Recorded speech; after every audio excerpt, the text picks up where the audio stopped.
যে রাজনৈতিক নেতারা যে পাশাপাশি বসছে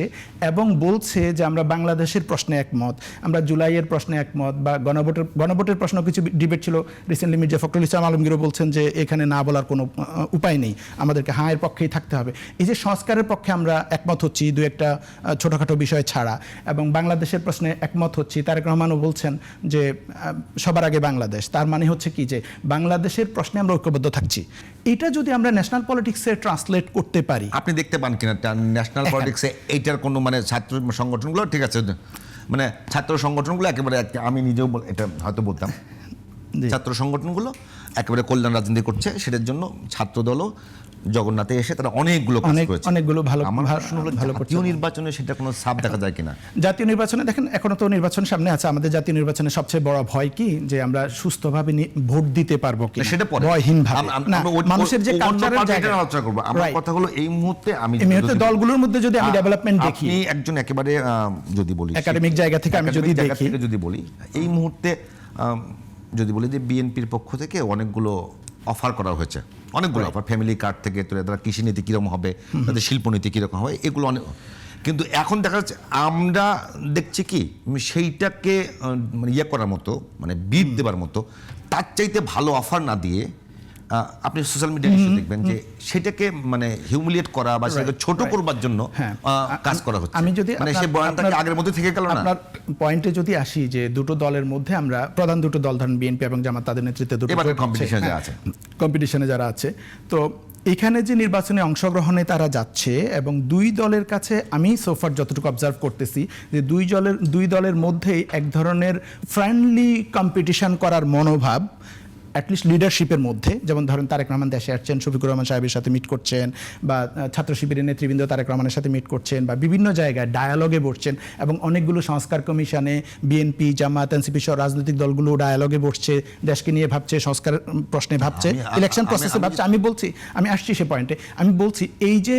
এইটা একটা গণতান্ত্রিক ডেভেলপমেন্ট, ডেফিনেটলি আপনি বলবেন, কারণ আগে তো আমরা দুই দলের একটা মিটিং মুখ দেখা দেখি করতো না, মুখ দেখা দেখি করা যেত না, দুই দলের সেক্রেটারি বসবে, সেটা নিয়ে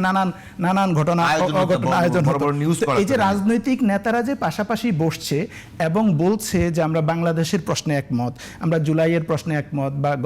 গণভোটের প্রশ্ন কিছু ডিবেট ছিল রিসেন্টলি, মির্জা ফখরুল ইসলাম আলমগীরও বলছেন যে এখানে না বলার কোনো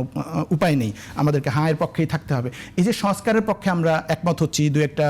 ছোটোখাটো বিষয় ছাড়া, এবং বাংলাদেশের প্রশ্নে একমত হচ্ছি, তারেক রহমানও বলছেন যে সবার আগে বাংলাদেশ, তার মানে হচ্ছে কি যে বাংলাদেশের প্রশ্নে আমরা ঐক্যবদ্ধ থাকছি। সো আমি এটাকে পজিটিভ ডেভেলপমেন্ট হিসেবে দেখি রাজনৈতিক আচরণের জায়গা থেকে বিএনপি এবং জামাত দুই দলের পক্ষে। আর আপনি যেগুলো বলছেন সোশ্যাল মিডিয়ায় কী হচ্ছে দেখেন, অনেক কিছু হয় সোশ্যাল মিডিয়ার, আপনি যদি ইচ অ্যান্ড এভরিথিং রনি ভাইকে যেটা বলছিলাম যে ইগনোর করেন, কিছু কিছু জিনিস আছে, সব কিছু তো আপনি কাউন্ট করতে পারবেন। আপনি দেখবেন যে লিডারশিপ থেকে কি আসছে। ভাই আমি একটা কথা বলি, পলিসির জায়গায় কি আসছে, জাতীয় নির্বাচন হয়তো জাতীয় ইস্যুতে, মানে বাংলাদেশের যদি ধরেন যদি আপনি যদি 50 বছর তারও বেশি 100 বছরের ইতিহাস দেখেন, রাজনীতিতে প্রোপাগান্ডা একটা বড় ধরনের কাজ দিয়েছে নির্বাচনে, ডেফিনেটলি বড় ধরনের কাজ দিয়েছে। মানে এই বাংলাদেশের অনেক বড় নেতার নাম আমি বলতে পারি যিনি বড় মঞ্চে দাঁড়িয়ে বলেছেন যে মানুষের হাড্ডি দিয়ে অ্যাটম বোমা তৈরি করা হয়েছে, মানুষরা বিশ্বাস করেছে। তো এখন আমি যদি বলি যে আপনার কাছে আসবো রনি ভাই, আমি একটু যদি একটা লাইন শেষ করি যে ধরেন বাংলাদেশের রাজনীতিতে শেখ হাসিনা গত 15 বছর ধরে কিভাবে শাসন করছে, রনি ভাই এটা বলেছেন, আমি রিপিট করি যে পোলারাইজেশন করছে, পক্ষ বিপক্ষ করে, যে এই একটা আইডিওলজিকে সে সেট করছে যে এটার পক্ষে কে এটার বিপক্ষে কে, এই দিয়ে পোলারাইজ করে পুরো জনগণকে মুখোমুখি দাঁড় করিয়েছে, এবং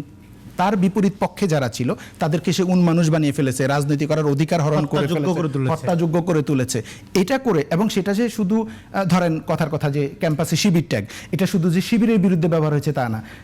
সাধারণ ছাত্রদের বিরুদ্ধে ব্যবহার হয়েছে, ছাত্রদলের বিরুদ্ধে ব্যবহার হয়েছে, ইভেন ছাত্রলীগের দুই গ্রুপের এক গ্রুপ আরেক গ্রুপের বিরুদ্ধে ব্যবহার হয়েছে। বিএনপি ধরেন ইভেন রাজাকার ট্যাগের কথা আপনি যদি বলেন, জিয়াউর রহমানকে পর্যন্ত তারা মনে করেন গুপ্তচর বলেছে, রাজাকার বলেছে। তো এই যে পোলারাইজেশনের রাজনীতি, একটা আইডিওলজিকে